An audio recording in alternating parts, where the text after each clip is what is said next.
మీ personal interviews మరియు వ్యాపార ప్రకటనల కొరకు ఈ నెంబర్ని సంప్రదించండి. నమస్తే, వెల్కమ్ టు మనం టీవీ. ప్రస్తుతం మనతో పాటు ఉన్నారు ఆయుర్వేదిక్ డాక్టర్ చిట్టిబోట్ల మధుసూదన్ శర్మ గారు. సార్తో మాట్లాడదాం. హలో సార్, నమస్తే. సార్, గ్యాస్ట్రిక్ ప్రాబ్లం గురించి మాట్లాడదాం. అయితే జనరల్ గా ఇది కూడా కామన్ ప్రాబ్లం అయిపోయింది, గ్యాస్ట్రిక్ ప్రాబ్లం కూడా. సో ఏం తిన్నా వీళ్ళకి కొంచెం డైజెషన్ ప్రాబ్లం అనేది చూస్తున్నాం. సో జనరల్ గా చెస్ట్ లో పెయిన్ వస్తే కూడా ఇది గ్యాస్ట్రిక్ డైజెషన్ కొన్ని డౌట్స్ అయితే ఉంటాయి కదా సార్. ఎక్కడ పెయిన్ వస్తే గ్యాస్ట్రిక్ ప్రాబ్లం అంటారు, అలాగే వీళ్ళు ఎలాంటి జాగ్రత్తలు పాటించాలి, హోమ్ రెమెడీస్ ద్వారా ఎలా తగ్గించుకుంటే బెటర్ అంటారు? ఓకే, ఈ మధ్య కాలంలో ఇది సర్వసాధారణం అయిపోయిందమ్మా గ్యాస్ట్రిక్ ప్రాబ్లము. ఈ గ్యాస్ట్రిక్ ప్రాబ్లం అంటే జీర్ణ వ్యవస్థకు సంబంధించినటువంటి ఎక్కడ సమస్య వచ్చినా ఈ యొక్క లక్షణాలు కనిపిస్తుంటాయి. సో నోటి నుంచి మలద్వారం వరకు ఎక్కడ ప్రాబ్లం వచ్చినా ఆ ఇంపాక్ట్ అయితే గ్యాస్ట్రిక్ సిస్టమ్ మొత్తం మీద కనిపిస్తుంటామా. కొంతమందికి ఒక్కొక్క రకమైన లక్షణాలు వస్తుంటాయి. కొంతమందికి నోట్లు నీళ్లు ఊరుతుంటాయి, కొంతమందికి ఆకలి కాకుండా ఉంటుంది, కొంతమందికి గొంతులో మంటగా ఉంటుంది, కొంతమందికి ఎదభాగంలో మంటగా ఉంటుంది, కొంతమందికి కడుపులో నొప్పిగా వికారంగా మంటగా ఉంటుంది, కడుపు ఉబ్బరంగా ఉంటుంది, మోషన్ సరిగా కాదు, కొంతమందికి 4-5 సార్లు మోషన్ అవుతుంటాయి, ఇంకొంతమందికి మోషన్ అయినప్పటికీ అసంతృప్తిగా ఉంటుందమ్మా, లోపలంగా మిగిలిపోయినట్టు ఫీలింగ్ ఉంటుంది, ఆ మోషన్ లో కూడా కొంచెం స్మెల్ ఉండేటువంటి టెండెన్సీ ఉంటుంది, ఫ్లాటస్ అని చెప్పి అపానవాతం అని చెప్పేసి వస్తుంటుందమ్మా. సో ఇలా రకరకాలైనటువంటి ఇబ్బందులతో ఈ గ్యాస్ట్రిక్ ట్రబుల్ సమస్య వస్తుంటుందమ్మా.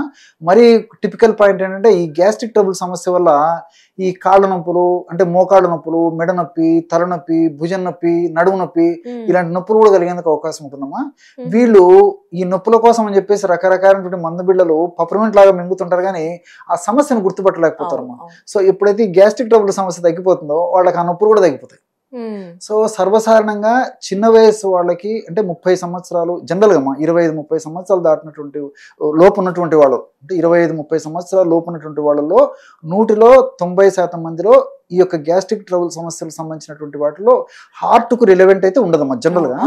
సో 25-30 సంవత్సరాలు ఆ రేంజ్ నుంచి అయితే ఈ కాలం పూర్వకాలం అయితే 50 సంవత్సరాలు దాటినటువంటి వాళ్ళలో మనం హార్ట్ ఇన్వాల్వ్మెంట్ కూడా ఉందేమో అని చెప్పేసి ఆలోచన చేయాల్సి వస్తుంది కానీ వచ్చేది. కానీ ఈ రోజుల్లో మరి రకరకాలైన కారణాలు ఇచ్చా 25-30 సంవత్సరాల ప్రాంతం నుంచి కొంచెం జాగ్రత్త పడడం మంచిదమ్మా.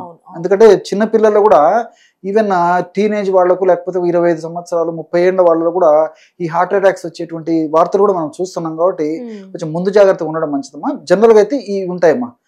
సో ఇవి కూడా ఏమైతుందంటే హార్ట్ అటాక్ కి దీనికి మనం వేగంగా గుర్తుపట్టది ఉంటే హార్ట్ అటాక్ సర్వసాధారణంగా ఎడం వైపు భాగంలో చెస్ట్ భాగంలో విపరీతంగా వచ్చేస్తాము, పట్టేస్తుంది.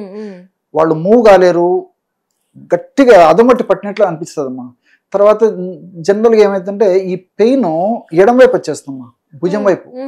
తర్వాత తల విపరీతంగా బరువు ఉంటుంది, ఆయాసపడేటువంటి పరిస్థితి ఏర్పడుతుంది, విపరీతమైన చెమటలు పోస్తుంటాయమ్మా. తిన్నా సరిగ్గా డైజెషన్ కాదమ్మా, అది ఉన్నప్పుడు కొంచెం డౌట్ పడాలమ్మా. అది జనరల్ గా ఏమైతుందంటే ముందు జాగ్రత్త సరిగా తెలిసిపోతుంటుంది. 100లో 80-90% మందిలో గ్యాస్ట్రిక్ ట్రబుల్ సమస్య కేసెస్ లో ఇవే ఉంటాయమ్మా జనరల్ గా.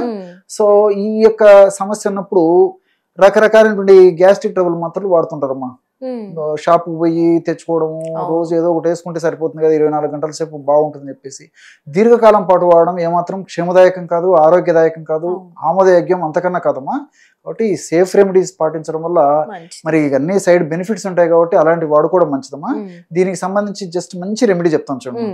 అంటే తీసుకున్న వెంటనే రిజల్ట్ కనిపిస్తుంది. What ever the symptom that may be.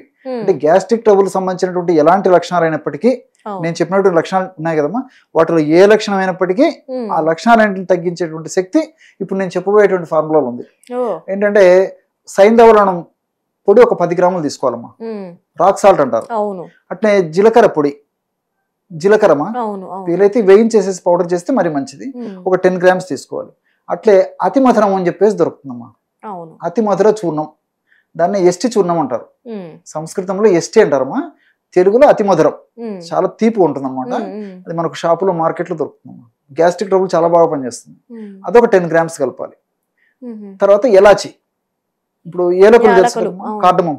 So దంచేసి పైన పొట్టు తీసేసి లోపల విత్తనాలు పొడి చేసుకుని 10 గ్రామ్స్ కలుపుకోవాలమ్మా. సో సైంధవ లవణం చూర్ణము, జీలకర్ర చూర్ణము, అతిమధుర చూర్ణము, ఏలకుల చూర్ణము, ఈచ్ 10 grams కలిపేసుకోవాలి. అన్ని కలిపేసి పౌడర్ చేసేసుకుని ఒక గాజు సీసాలో నిల్వ ఉంచుకొని రోజు ఉదయం ఆహారం తర్వాత ఒకసారి, రాత్రి ఆహారం తర్వాత ఒకసారి ఒక 50 ml వాటర్ తీసుకోవాలి. 50 ml వాటర్లో జస్ట్ 1 gram పౌడర్ కావాలంటే 2 grams వరకు కూడా వాడుకోవచ్చు. 1 to 2 grams more than sufficient కలిపేస్తే తీసుకున్నటువంటి తక్షణమే ఆ లక్షణాలు ఏవైతే నేను చెప్పానో ఆ లక్షణాలు తగ్గిపోతాయమ్మా. That is the speciality of Ayurvedic medicines. So suitable medicine ఎప్పుడైతే మనం వాడతామో రిజల్ట్స్ కూడా అంత ఫాస్ట్ ఉంటాయి. సో ఈ మెడిసిన్ దీర్ఘకాలం పాటు వాడినప్పటికీ ఎలాంటి ఇబ్బంది ఉండదమ్మా. మీరు ఎక్కువ రోజులు వాడినా దీనివల్ల మేజర్ సైడ్ ఎఫెక్ట్స్ అయితే ఉండవు. కొంచెం తగ్గింది అంటే కూడా ఆపేసేయచ్చమ్మా. లేకపోతే ఒక 2 రోజులకు ఒకసారి, 3 రోజులకు ఒకసారి తీసుకోవచ్చు, వారానికి ఒకసారి తీసుకోవచ్చు. మరి పూర్తిగా బాగుంటే ఆపేసేయచ్చమ్మా. సరిపోతుందమ్మా. ఇలా వాడుకుంటే సరిపోతుంది. గ్యాస్ట్రిక్ ట్రబుల్ సమస్య కన్నిటికి చక్కటి తిన్న తర్వాత తాగాలి. ఎస్ అమ్మా, తిన్న తర్వాత ఉదయం ఒకసారి, రాత్రి ఒకసారి తాగాలి. ఇలా వాడితే సరిపోతుంది. జనరల్ గా గ్యాస్ట్రిక్ అని కాకుండా సార్ డైజెషన్ ప్రాబ్లమ్స్ ఇట్లాంటివి ఉన్నా ఇది వాడుకో. అదే చెప్పాను కదమ్మా, గ్యాస్ట్రిక్ ట్రబుల్ సమస్యలు ఏవైనా ఉన్నప్పటికీ కొంతమందికి సరిగా మోషన్ కాకపోయేటువంటి పరిస్థితి ఉంటుంది, కడుపు ఉబ్బరంగా ఉంటుంది, ఆకలి కాదు. సో గ్యాస్ట్రిక్ ట్రబుల్ సమస్యకు సంబంధించినటువంటి లక్షణాలు ఏ ఉన్నా ఇది వాడుకోవచ్చు. చక్కగా ఆ ప్రాబ్లమ్స్ అన్ని క్లియర్ చేస్తుందమ్మా.